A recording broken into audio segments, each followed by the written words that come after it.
बिस्मिल्लाहिर्रहमानिर्रहीम। अस्सलाम वालेकुम टू एवरीवन। आज मैं क्लास 9 के लिए चैप्टर 1 के न्यूमेरिकल्स लेके आया हूँ। ठीक है, ये तमाम न्यूमेरिकल्स हैं जिनकी मैं प्रैक्टिस आपको करवाने जा रहा हूँ। देखिए बेटा, पहला न्यूमेरिकल है, ये एक्सरसाइज में से है, estimate your age in second. Question number है ये 1.5 जी, estimate your age in seconds. तो आप अपनी एज पहले लिखेंगे। सपोज आपकी एज है 15 ईयर्स, 14 भी हो सकती है, 16 भी हो सकती है, ये मतलब जो आपकी एज है वो मेंशन कर दें। अब यहां पर आपने करना क्या है, इस एज को सेकंड्स में कन्वर्ट करना है जो कि ईयर्स में है। तो आपको पता होना चाहिए कि 1 ईयर किसके इक्वल होता है। 1 ईयर इक्वल होता है 365 डेज की। ठीक है, अब अगली बात हम करें तो जो 1 डे है वो किसके इक्वल होता है, 24 आवर्स के। 1 आवर किसके इक्वल होता है, 60 मिनट्स की। और 1 मिनट किसके इक्वल होता है, 60 सेकंड्स के। तो आपने 15 ईयर्स को सेकंड्स में कन्वर्ट करने के लिए सबसे पहले आपने ईयर को डेज में लेके जाना है। तो हम कैसे कैसे करेंगे इसको, 15 को किससे मल्टीप्लाई करेंगे, 365 डेज में कन्वर्ट हो गया।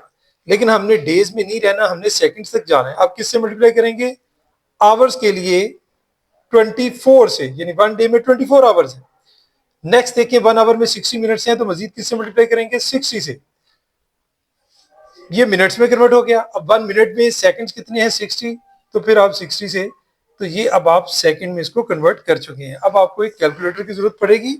आप कैलकुलेटर लेंगे, 15 multiply by 365 multiply by 24 multiply by 60 फिर मल्टीप्लाई बाय 60। देखिए आपके पास आंसर क्या आ रहा है, आपके पास आंसर आ रहा है 47304 और टेट्रा जीरो है जी आपके पास, और ये सेकंड में है। वैसे तो आपका आंसर यहां तक भी ठीक है, अगर आप यहां पे इसको छोड़ दें तो आपका आंसर करेक्ट है। लेकिन थोड़ा बेहतर होता है कि आप इसको स्टैंडर्ड फॉर्म में कन्वर्ट कर दें। स्टैंडर्ड फॉर्म में कन्वर्ट करने के लिए क्या करेंगे, आप यहां से डेसिमल को फर्स्ट डिजिट के बाद लेके आएंगे। तो देखिए कितने डिजिट मूव हो रहा है, पॉइंट 1 2 3 4 5 6 7 8। तो मैं इसको लिख सकता हूँ 4.7 multiply by 10 to the power 8 second. ये बेटा आपका पहला न्यूमेरिकल है जो एक्सरसाइज में दिया हुआ है, estimate your age in seconds. तो 4.7 multiply 10 to the power 8 second, हम इसको ईयर से सेकंड में कन्वर्ट कर चुके हैं। ठीक है जी, अब हम नेक्स्ट चलते हैं आगे न्यूमेरिकल्स में। तो न्यूमेरिकल्स में देखिए बेटा, आपका फर्स्ट जो न्यूमेरिकल है उसकी स्टेटमेंट रीड करें, express the following quantities using prefixes. 5000 ग्राम है। ठीक है जी, तो बारी बारी हम इसको करते हैं। हमने प्रीफिक्सेस में कन्वर्ट करना है, मतलब एक यूनिट को दूसरे यूनिट में कन्वर्ट करना है। जैसे ग्राम से किलोग्राम होता है, नैनोग्राम होता है, इस तरह से डिफरेंट। तो पहला आपका न्यूमेरिकल है जी 1.1, उसका ए पार्ट है वो है जी 5000 ग्राम। तो ग्राम को मैं कन्वर्ट करूंगा अनदर यूनिट में। तो देखें 5 मल्टीप्लाई बाय 10 टू द 3 इसको लिख सकता हूं। अब देखें ये जो 10 टू द 3 क्या है, ये किलो है, तो हम इसको लिखेंगे 5। बी आपके पास है 2,000 फिर 000 इसके साथ, ये वाट में है। तो वाट से आप देखें जिसके 2 के साथ कितने जीरो है, 6। मैं इसको लिख सकता हूँ 2 मल्टीप्लाई 10 टू द पावर 6 वाट। और 10 टू द 6 किसके इक्वल होता है, मेगा के। तो इसको कन्वर्ट कर दें 2 मेगा वाट। ठीक हो गया। अनदर प्रीफिक्स में सी पार्ट में चले। सी में क्या दिया हुआ है, 52 multiply by 10 to the power -10 kilogram. देखें जी, अब आपने क्या करना है कि 52 को पहले तो देखें, 52 को मैं अगर लिखता हूँ 5.2 तो ये बन जाएगा 10 टू द पावर 1, और ये -10। इसी तरह से किलो को कन्वर्ट करूंगा तो 10 टू द पावर 3। ये मैंने इसको ग्राम में कन्वर्ट कर दिया। देखें जी, 5.2 को एज इट इज, ये 10 की पावर 1 -3 और +3, 3 और 1 कितने हो गए, 4। 3 और 1 4, और -10 क्या आंसर आ जाएगा, 10 टू द पावर -6 ग्राम। और मैं इसको मजीद लिख सकता हूँ 5.2, ये जो -6 है इसको माइक्रो में, माइक्रोग्राम। ये है जी सी पार्ट। डी पार्ट है जी 225 multiply by 10 to the power -8 second. जी देखें क्या करेंगे, मैं अगर इसको 0.25 कर दूं तो कितने डिजिट मैंने मूव किया इसको, 2 डिजिट मूव कर दिया, ठीक है जी। लेकिन अगर एक डिजिट मूव करता हूं तो फिर जरा ज्यादा आसानी रहेगी। 22.5 multiply by 10 to the power 1 और 10 टू द पावर -8 सेकंड। तो देखिए क्या आता है, ये आता है जी मेरे पास 10 टू द पावर -22.5 में -7।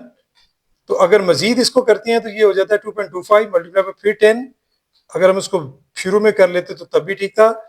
यहाँ पर भी हम इसको 2.25 करके 10⁻² में भी कर सकते थे। अगर हमने इसको इस तरह कर लिया तो तब भी कोई हर्ज नहीं है, लेकिन स्टेप एक बढ़ गया। तो ये -7 है, ये +1 है। क्या आंसर आएगा, 2.25 multiply by 10 to raise power -6 second, जिसको मैं लिख सकता हूँ 2.25 फिर से माइक्रो। 10 टू -6 क्या होता है, माइक्रो के माइक्रो सेकंड। मैं फिर से ये रिपीट कर देता हूं कि इसको जहां पर हमने पॉइंट यहां पर लगाया है, अगर हम यहां से डायरेक्ट यहां ले आते तो 2.25 हो जाना था। तो 10⁻², ठीक है जी। तो -8 में से 2 निकालेंगे, देन भी -6 होगा। तो उसमें स्टेप आपके कम भी हो सकती हैं। आप माइक्रो सेकंड में इसको अनदर प्रीफिक्स में कन्वर्ट कर सकते हैं, वो भी आपका ठीक होगा। अगर आपने स्टेप बाय स्टेप किया है, पहले 1 डिजिट फिर भी ठीक होगा, गलत नहीं होगा। नेक्स्ट आपका क्वेश्चन है भाई 1.2। How do the prefixes micro, nano and pico relate to each other? Means कि आपने इन तीनों का, माइक्रो का, नैनो का और पीको का, आपस में रिलेशन शो करना है कि क्या इनका आपस में कंसर्न है, क्या ताल्लुक है इनका। तो देखें जी, सबसे पहले मैं माइक्रो और नैनो का रिलेशन शो कर रहा हूं। Relation between micro and nano. देखिए, अब इसमें आपने देखना है कि एक्सपोनेंट में किसकी पावर ज्यादा है, माइक्रो की या नैनो की। यकीनन नैनो की। तो उसको आप पहले लिखेंगे कि nano is equal to 10 to the power -9। अब इसको मैं ब्रेक कर सकता हूँ, तोड़ सकता हूँ। माइक्रो की -6 होती है, तो मैं इसको 10 टू द पावर -3 और 10 टू द पावर -6 इसको कन्वर्ट कर सकता हूँ। क्योंकि -6 जो है वो क्या है, माइक्रो है। तो मैं इसकी जगह क्या लिखूंगा, 10 to the power -3 micro. Means के जो आपका नैनो है वो किसके इक्वल आता है, नैनो। नैनो आपका बेटा इक्वल आता है 10 टू रेज पावर -3 माइक्रो के। इसके बाद नेक्स्ट रिलेशन बिटवीन माइक्रो ही का रिलेशन आप पीको के साथ देखें जी, माइक्रो एंड पीको। यहां पर पीको की पावर बड़ी है, उसको पहले लिख लें। पीको की पावर कितनी है, 10 टू द पावर -12। तो माइक्रो के मुताबिक इसको तोड़ लें। मैं इसको लिखता हूं -6, मल्टीप्लाई भी लगा सकते हैं, डॉट भी लगा सकते हैं। तो देखिए जी, -6 किसके इक्वल है, माइक्रो के। तो mean 10 to the power -6 micro. ये रिलेशन है जी पीको का माइक्रो के साथ। अब हम आगे चलते हैं। अब रिलेशन जो है, हमारे पास तीसरा रिलेशन बचा है नैनो का पीको के साथ। Relation between nano and pico. देखना फिर वही है कि भाई किसकी पावर जो है वो बड़ी है, पीको की। तो यहां लिखें pico is equal to 10 to raise power -12। क्या रिलेशन हुआ नैनो के साथ, नैनो की पावर कितनी होती है, 10 टू रेज पावर -9। तो मैं इसको लिख सकता हूँ 10 टू पावर -3 डॉट -9। मीन्स के 10 टू रेज पावर -3 और ये -9 पावर नैनो की इक्वल होता है। तो ये रिलेशन होता है जी पीको का नैनो के साथ। इसके बाद देखिए हमारा नेक्स्ट जो है, ये हमारा न्यूमेरिकल नंबर 1.2 जो है वो कंप्लीट हो गया है। अब मैं 1.3 इसकी स्टेटमेंट रीड कर रहा हूँ। Your hair grow at the rate of 1 millimetre per day, find their growth rate in nanometre per second. हमें ग्रोथ रेट जो दिया गया हेयर का वो किस में है, मिलीमीटर पर डे में। तो ये है जी न्यूमेरिकल नंबर 1.3। ग्रोथ रेट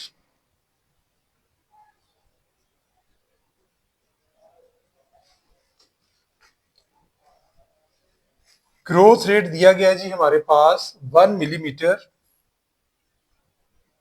पर डे को डिवाइडेड बाय की फॉर्म में आप यूं इसको ऐसे लिख सकते हैं। अब आपने इसको कन्वर्ट करना है। देखें, मिलीमीटर को पहले तो आप मीटर में कन्वर्ट करें। 1 मल्टीप्लाई 10 टू द पावर -3 ठीक हो गया, ये मीटर में कन्वर्ट हो गया मिलीमीटर। डे को बिल्कुल उसी तरह से 1 डे में आप देखें कितने, 1 डे में कितने आवर्स होते हैं 24, 1 आवर में मिनट 60, 1 मिनट में सेकंड 60, तो ये मैंने इसको सेकंड में कन्वर्ट कर दिया। अब देखें जी नेक्स्ट क्या करना है आपने, 1 डिवाइडेड बाय, जब आप इन तीनों को मल्टीप्लाई करेंगे तो देखिए आंसर क्या आता है, आप इसको कैलकुलेटर पे कर लें, ठीक है, जुबानी सोचने की जरूरत नहीं है, मल्टीप्लाई करें इसको 60 मल्टीप्लाई बाय 60, ये आपके पास आंसर आता है 86,400, यानी 1 डिवाइडेड बाय 86,400, और इसको मैं इकट्ठा करके मैंने मीटर पर सेकेंड, और इसके साथ 10⁻³ पावर भी लिखना आपने नहीं भूलना। अब देखें 1 को आपने डिवाइड करना है, फिर से कैलकुलेटर पे आ जाएं, 1 डिवाइडेड बाय 86, ये आ रहा है जी 1.157 मल्टीप्लाई बाय 10⁻⁻ आ रहा है -5, और उसके आगे क्या है 10⁻³ और ये मीटर पर सेकंड में आंसर है। इसको अब आपने क्या करना है, पहले तो कंबाइन कर लें कि -8 हो जाएगा, यानी 1.157 मल्टीप्लाई बाय 10⁻⁻8 मीटर पर सेकंड। लेकिन देखिए आपने कन्वर्ट किसमें करना है, दोबारा क्वेश्चन में आए, नैनोमीटर पर सेकंड में, नैनो, तो नैनो की पावर कितनी होनी चाहिए 10⁻⁹, तो मैं अगर पॉइंट डेसिमल को 1 पॉइंट मूव करता हूं तो ये क्या आ जाएगा 11.57, क्यों किया, क्योंकि मेरे पास 10⁻⁻1 यहां से मुझे मिल गई, तो ये मीटर पर सेकंड में भी इसको लिखें, ये हो जाएगा 11.57 मल्टीप्लाई बाय 10⁻1 और -8 कितना हो गया -9 मीटर पर सेकंड, इकट्ठा करें 11.57। अब देखें ये जो 10⁻⁻9 है, मैं इसकी जगह नैनो लिख सकता हूं, नैनोमीटर पर सेकंड। ये बेटा इसको आपने इस तरह से सॉल्व करना है। ये आपका न्यूमेरिकल था 1.3। इसके बाद हम आगे चलते हैं, नेक्स्ट हमारा न्यूमेरिकल है 1.4। Rewrite the following in standard form. तो न्यूमेरिकल नंबर 1.4 में आपने क्या करना है, पहली वैल्यू देखिए मैं लिख रहा हूं 1168 मल्टीप्लाई बाय 10⁻⁻27। स्टैंडर्ड फॉर्म का बेटे मतलब ये होता है कि आपका जो डेसिमल है, जो पॉइंट है, वो कहाँ होना चाहिए, फर्स्ट डिजिट के बाद, ठीक है, तो अभी कहां पर है, वो यहां है, तो देखिए कितने डिजिट मूव करना पड़ेगा 1 2 3, 1.168 कितने डिजिट मूव किया है 3, तो 10⁻³ आप लिखेंगे इसके साथ। अब देखिए क्या करना है, 1.168 आगे आपका इजी काम है, 3 और -27 को कंबाइन करें 10⁻⁻ पे, -27 और +3 आंसर क्या होगा -24 लेवल। इसी तरह से बी पार्ट पे आ जाएं, बी पार्ट में क्या है, बी में आपके पास वैल्यू है 32 मल्टीप्लाई बाय 10⁻⁵ जी, देखें जी 32, अब आपने क्या करना है, सिर्फ एक पॉइंट यानी 3.2 और 10⁻1 और मल्टीप्लाई बाय 10⁻5 इसको कंबाइन कर लें तो 3.2 मल्टीप्लाई बाय 10⁻1 और 5 कितना हो गया 6। नेक्स्ट आ जाए इसका सी पार्ट, जी वो ये वाला सी पार्ट में है 725 मल्टीप्लाई बाय 10⁻⁻5 किलोग्राम। जी देखिए भाई क्या करेंगे, 725 यानी डेसिमल आपका टू डिजिट तक मूव करेगा, यानी 7.25 मल्टीप्लाई बाय 10⁻² और मल्टीप्लाई बाय 10⁻⁻5 किलोग्राम। तो ये देखिए हमारे पास आंसर क्या आ रहा है 7.25, ये 2 है, ये -5 है, नेट आंसर क्या होगा -3 किलोग्राम। डी पार्ट है हमारे पास 0.02 मल्टीप्लाई बाय 10⁻⁻8। देखें क्या करेंगे हम, कहां होना चाहिए आपका डेसिमल, यहां पर है, यहां से 2 डिजिट मूव हो रहा है राइट साइड पे। अब तो 10⁻⁻ क्या है कि -2, ऑलरेडी -8 है, तो 2 मल्टीप्लाई बाय -2 और -8 कितना हो गया -10। ये बेटा आपका डी पार्ट था 1.4 का। 1.5, इसमें क्या करना है, right the following quantities in standard form. बिल्कुल सेम क्वेश्चन है, ठीक है। ए पार्ट हम आते हैं इसके जी, देखिए ए पार्ट में क्या है, 6400 किलोमीटर, 6400 किलोमीटर। क्या करेंगे आप, कितने डिजिट पॉइंट को मूव करेंगे, 1 2 3, यानी 6.4 मल्टीप्लाई बाय 10⁻³ ये इसका आंसर हो गया। इसी तरह इसका बी पार्ट देखें, बी पार्ट में जो वैल्यू दी गई है वो लिखा हुआ है 38 के आगे जीरो चेक कर ले, कितने हैं, 4 3 4 किलोमीटर में। देखिए बेटा, यहां से आप आ जाएं 1 2 3 4 5, यानी 3.8 मल्टीप्लाई बाय 10⁵ किलोमीटर। ये भी आपका सॉल्व। सी पार्ट में है, 3 के साथ जीरो काउंट कर लें जरा ध्यान से, 2 3 5 और 3 8, यानी 3 के साथ आपने 8 जीरो लगाने हैं, ठीक है जी, ये 8 जीरो, और 7 यूनिट क्या है, मीटर पर सेकेंड। देखें कितने जीरो हैं, 8। यहीं से आपको समझ आ गई कि आप इसको लिख सकते हैं 3 मल्टीप्लाई बाय 10⁸ मीटर पर सेकेंड। बी पार्ट हमारे पास है seconds, seconds in a day, ये है जी डी पार्ट। जी बोर्ड पे आ जाए, सेकेंड्स इन अ डे में देखें हमने क्या करना है, हमने आ डे में देखना है कि कितने सेकंड्स होते हैं। ये इस तरह का क्वेश्चन आप पहले भी कर चुके हैं। जब आप डे में जाएंगे तो एक डे में आवर्स कितने होते हैं, 24, और हर आवर में 60 मिनट्स, हर मिनट में 60 सेकंड्स। तो 24 मल्टीप्लाई बाय 60 मल्टीप्लाई बाय 60, ये क्या बन गए हैं, सेकंड्स। इसको आप जस्ट जो है वो मल्टीप्लाई कर लें जैसे पहले आपने किया था, ठीक है। 24 को मल्टीप्लाई करेंगे आप लोग 60 के साथ, फिर 60 के साथ, तो देखिए आपके पास क्या आंसर आता है, 86,400। लिखें जी, 86,400 सेकंड स्टैंडर्ड फॉर्म में कन्वर्ट करने के लिए कहां पे डेसिमल लाएंगे, 1 2 3 4, मीन के 8.64 मल्टीप्लाई बाय 10⁻⁴ सेकंड। ये बेटा आपका है क्वेश्चन नंबर 1.5 न्यूमेरिकल नंबर, और उसका डी पार्ट था जो हम कंप्लीट कर चुके हैं। इसके बाद जरा आगे आ जाएं, न्यूमेरिकल नंबर है आपका 1.6। इसकी स्टेटमेंट पहले समझ लें, क्या दिया गया है, on closing the jaws of a vernier callipers, zero of the vernier scale is on the right to its main scale such that fourth division of its vernier scale coincides with one of the main scale division, to find its zero error and zero correction. बेटे याद रखें, इसका जो formula हमने जो apply करना है उससे पहले आप देख लें कि हमारे पास क्या दिया गया है, फोर्थ डिवीजन दी गई है। तो जो फोर्थ डिवीजन है जो कंसाइड कर रही है मेन स्केल के ऊपर, उसको आपने मल्टीप्लाई किसके साथ करना होता है, लीस्ट काउंट के साथ वर्नियर कैलिपर्स के। तो पहले तो आप लिखें भाई डिवीजन कौन सी दी गई है, डिवीजन कंसाइड, लिखें जी यहां पर डिवीजन कंसाइड ऑन मेन स्केल, कौन सी डिवीजन है, फोर्थ, ठीक है। उसके बाद आप लिखेंगे इसका लीस्ट काउंट। लीस्ट काउंट किसका लिखना है आपने, least count of vernier callipers.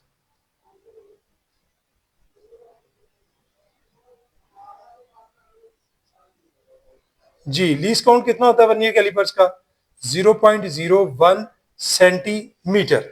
आपने फाइंड आउट क्या करना है बेटा, आपने फाइंड आउट करना है जीरो एरर। तो लिखें जी जीरो एरर, जीरो एरर किसके इक्वल होता है बेटा, जीरो एरर का फॉर्मूला है आपके पास, जो जो डिवीजन है फोर्थ उसको आपने मल्टीप्लाई कर देना है किसके साथ, लीस्ट काउंट के साथ। तो 4 मल्टीप्लाई बाय 0.01 सेंटीमीटर, ये आपके पास क्या आंसर आ जाएगा जी, आप इसको मल्टीप्लाई कर लें कैलकुलेटर के साथ, 4 मल्टीप्लाई बाय 0.01, ये हमारे पास आ जाता है 0.04 सेंटीमीटर। याद रखें कि जीरो एरर की जो वैल्यू अगर पॉजिटिव हो तो आपका जो जीरो करेक्शन है वो नेगेटिव होता है। लिख लें जी, zero correction is equal to -0.04 centimetre. अगर आपका जीरो एरर नेगेटिव में होगा तो फिर आपका जीरो करेक्शन जो है वो पॉजिटिव होगा। ये आपका था बेटा न्यूमेरिकल नंबर 1.6। जी बेटा 1.7 में क्या है? A screw gauge has 50 divisions on its circular scale. The pitch of the screw gauge is 0.5 millimeter. What is its least count? आपने लीस्ट काउंट बेटा फाइंड आउट करना है। इसका भी फार्मूला आपको याद होना चाहिए। फार्मूला इसका क्या होता है कि आपने पिच जो है उसको डिवाइड करना होता है नंबर ऑफ डिवीजन पर जो कि सर्कुलर स्केल पर होती हैं। तो लिखें जी न्यूमेरिकल नंबर 1. आपका 7 है। आपको गिवन क्या है यहाँ पर? नंबर ऑफ डिवीजंस, यानी 50 डिवीजंस है सर्कुलर स्केल पर। लिखें जी number of divisions, number of divisions on circular scale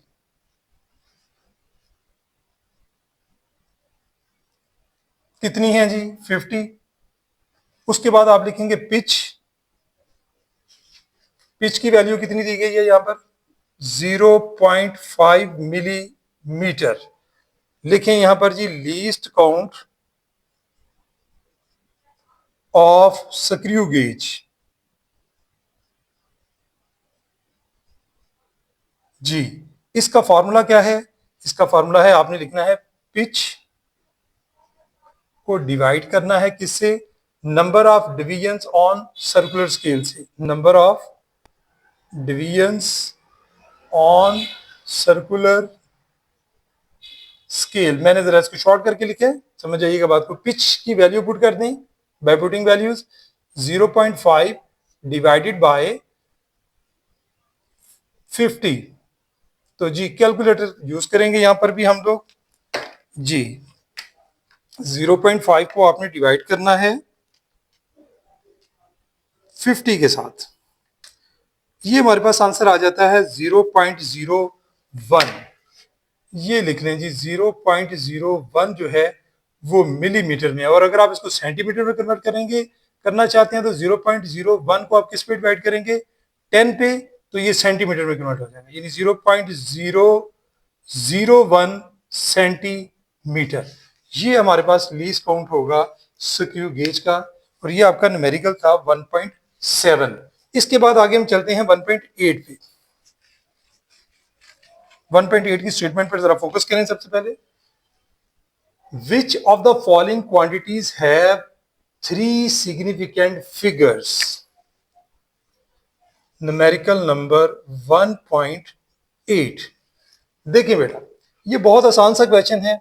A part में पहले देखें कि इसमें कितने सिग्निफिकेंट फिगर्स मौजूद हैं। देखिए बेटा इसमें आपने कैसे चेक करना होता है, ये देखें जीरो को आपने बेसिकली आपको जीरो की अंडरस्टैंडिंग होनी चाहिए कि जीरो अगर नंबर्स के इन बिटवीन हो तो काउंट किया जाएगा। जीरो अगर नंबर्स के एंड पर हो फिर भी काउंट किया जाएगा। जीरो अगर शुरू में हो, पॉइंट से पहले जीरो हो, उसके बाद डिजिट्स हो, तो जीरो को काउंट कतई नहीं किया जाएगा। तो अब यहां पर देखें जीरो काउंट होगा तो हमारे पास सिग्निफिकेंट फिगर्स कितने बनेंगे? 1 2 3 4 5। तो कितने सिग्निफिकेंट फिगर हैं जी इसके? 5। इसी तरह से आप आ जाएं बी पार्ट पे। बी पार्ट में 0.00309 किलोग्राम। जी आ जाए जी। इसमें देखें मैंने क्या बोला है कि ये जो जीरो हैं, ये देखें ये आपका नंबर है 3। इससे पहले जितने भी जीरो हैं ये डेसिमल के साथ आपको नजर, ये कोई भी काउंट नहीं होगा। ठीक हो गया। यहां से आप काउंट करेंगे 1, ये वाला जीरो जो बिटवीन द नंबर है ये काउंट होगा 1 2 3। यहां पर कितने हैं? 3। अब जरा सी पार्ट पे आ जाए। सी पार्ट में क्या दिया गया है? 5.05 multiply by 10 to the power -27 kilogram. देखें जी पावर्स की तरफ जाना है, इसको नहीं आपने देखना, आपने इन नंबर्स को देखना। 5.05 कितने हो गए? 1 2 3। यहां पर भी सिग्निफिकेंट फिगर्स कितने हैं? 3 है जी। उसके बाद देखें डी पार्ट। डी पार्ट में क्या है? 301.0 सेकेंड। जी आ जाए काउंट करें। मैंने क्या बोला था कि जीरो को सेंटर में भी काउंट किया जाता है और एंड पर भी। तो 1 2 3 4। यहां पर सिग्निफिकेंट फिगर्स कितने हैं? 4। तो क्वेश्चन क्या था? दोबारा क्वेश्चन पे आए। Which of the following quantities have 3 significant figures. तो आप देखें कौन कौन सी क्वांटिटी जो है उसके 3 सिग्निफिकेंट फिगर्स हैं। बी के 3 हैं, देखें बी पार्ट के, और सी पार्ट के 3 हैं। तो आप आंसर में क्या देंगे कि B and C have 3 significant figures.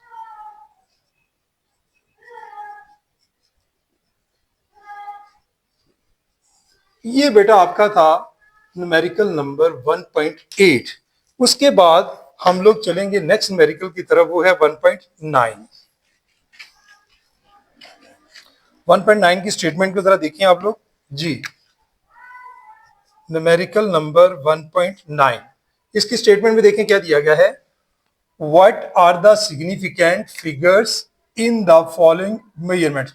अब आपने हर एक के सिग्निफिकेंट फिगर्स बताने हैं कि कितने कितने एन में।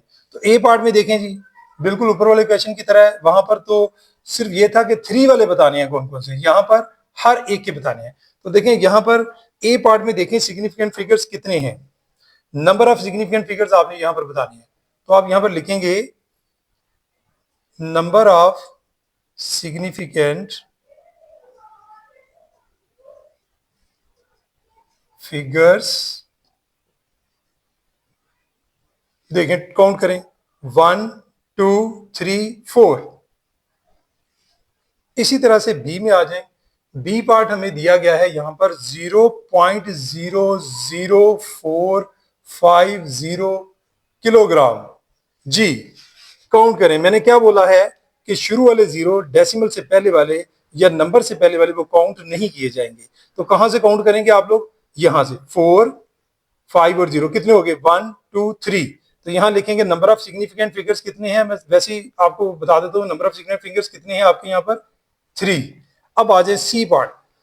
सी पार्ट क्या है आपके पास 1.66 मल्टीप्लाई बाय 10⁻⁻27 किलोग्राम जी। यहां भी देखें कितने number of significant figures, number of significant figures आपके हो गए यहां पर 1 2 3। उसके बाद आ जाए डी पार्ट। डी पार्ट क्या है जी आपके पास 2,001 सेकेंड, ठीक है। अब देखिए कितने हैं यहां पर 1 2 3 4। तो नंबर ऑफ सिग्निफिकेंट फिगर्स कितने हैं यहां पर भी आपके, ये है जी 4। ये था जी आपका न्यूमेरिकल नंबर 1.9। इसके बाद आपका लास्ट न्यूमेरिकल है, उसकी तरफ आते हैं हम लोग। और ये इंपॉर्टेंट न्यूमेरिकल है, इससे पहले जो मैंने एज वाला आपको करवाया था वो भी इंपॉर्टेंट था, ठीक है जी। तो इसको जरा ध्यान से समझिएगा, काफी दफा बोर्ड में ये आ चुका है न्यूमेरिकल 1.10।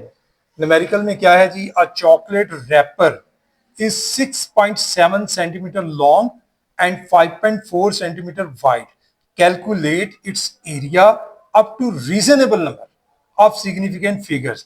देखिए सबसे पहले तो आपने एरिया फाइंड आउट करना है, फिर मैं इस तरफ आऊंगा कि रीजनेबल नंबर क्या है। पहले आप देखें आपको गिवन क्या है, आपको गिवन है लेंथ। लेंथ ऑफ रैपर है कितनी 6.7। लिखें जी लेंथ, यहां पर मैं जरा शॉर्टकट में अब लिख रहा हूं कि लेंथ कितनी है। लेंथ हमारे पास है 6.7 सेंटीमीटर एंड 5.4 विड्थ। विड्थ आपको दी गई है, विड्थ कितनी है 5.4 सेंटीमीटर। कैलकुलेट क्या करना है, एरिया, क्वेश्चन मार्क। अब एरिया का फॉर्मूला क्या होता है, एरिया इज इक्वल टू होता है, ये देखें एरिया इक्वल होता है length multiply by width. Values put कर दें, लेंथ आपकी कितनी है 6.7 सेंटीमीटर, मल्टीप्लाई बाय विड्थ कितनी है 5.4 सेंटीमीटर। इन दोनों को बेटा आप कैलकुलेटर पे मल्टीप्लाई करें, देखिए आंसर क्या आता है आपके पास 6.7 मल्टीप्लाई बाय 5.4, आंसर आ रहा है जी 36.18। 36.18 और सेंटीमीटर, सेंटीमीटर से मल्टीप्लाई होकर सेंटीमीटर स्क्वायर। अब आ जाते हैं दूसरी बात की तरफ। हमसे ये कहा गया था कि calculate its area up to reasonable number. देखिए भाई याद रखें कि सिग्निफिकेंट फिगर्स में जो रीजनेबल नंबर होते हैं ये आ जाएं पॉइंट से पहले वाले। ये जो पॉइंट से पहले वाले जितने भी डिजिट होते हैं, ये जितने भी यहां पर आते हैं, ये 2 होते 3 होते 4 होते जितने भी, ये रीजनेबल है। पॉइंट के बाद वाला डिजिट जो है ये फर्स्ट डाउटफुल होता है, फिर ये सेकंड डाउटफुल होता है। इनको डाउटफुल डिजिट बोलते हैं जो डेसिमल के बाद आते हैं। तो रीजनेबल डिजिट कौन से हैं? वो आपके डेसिमल से पहले वाले होते हैं। तो आंसर आप इसका लिखेंगे एरिया इन, जो उन्होंने कहा था,